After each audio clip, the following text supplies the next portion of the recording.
পূর্ব বাংলার জনপ্রিয় একটি রান্না হলো মাছের কাসন পোড়া ঝোল। তবে এই কাসন পোড়া ঝোল রুই মাছ এবং কাতলা মাছ দুটো দিয়েই হয়। আজ আমি রুই মাছের কাসন পোড়া ঝোল বানালাম। প্রথমে মাছগুলোকে ভালোভাবে ধুয়ে পরিষ্কার করে তাতে লবণ হলুদ মেখে রেখে দিয়েছি। তারপর একটা শুকনো খোলায় 2 চামচ সর্ষে ভালোভাবে পুড়িয়ে নিয়েছি। পোড়া বলতে একদম পুড়িয়ে নিইনি, সর্ষেটা যখন ফাটতে শুরু করেছে তখনই নামিয়ে নিয়েছি। নামিয়ে নিয়ে হালকা ঠান্ডা হলে এটাকে গুঁড়ো করে নিয়েছি। তারপর কড়াই গরম করে কড়াইতে পরিমাণ মতো তেল দিয়ে দিয়েছি। তেল দিয়ে হালকা লবণ দিয়েছি, কারণ লবণ দিলে কড়াইতে মাছটা লেগে যায় না। তারপর মাছগুলোকে ভালোভাবে ভেজে তুলে নিয়েছি। মাছ ভাজা ওই তেলে আমি ফোড়ন দিয়েছি কালো জিরে এবং 2টো কাঁচা লঙ্কা।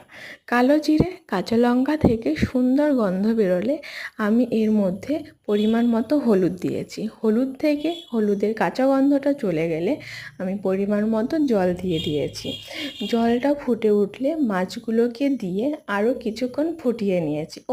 তার মাঝখানে আবার 3টে কাঁচা চেরা লঙ্কাও দিয়েছি আমি, ঝালটা পরিমাণ বুঝে। তারপর কিছুক্ষণ ফুটিয়ে ওই কাসন পোড়া মানে সর্ষে পোড়া যে গুঁড়োটা আছে সেটা দিয়ে নামিয়ে নিয়েছি।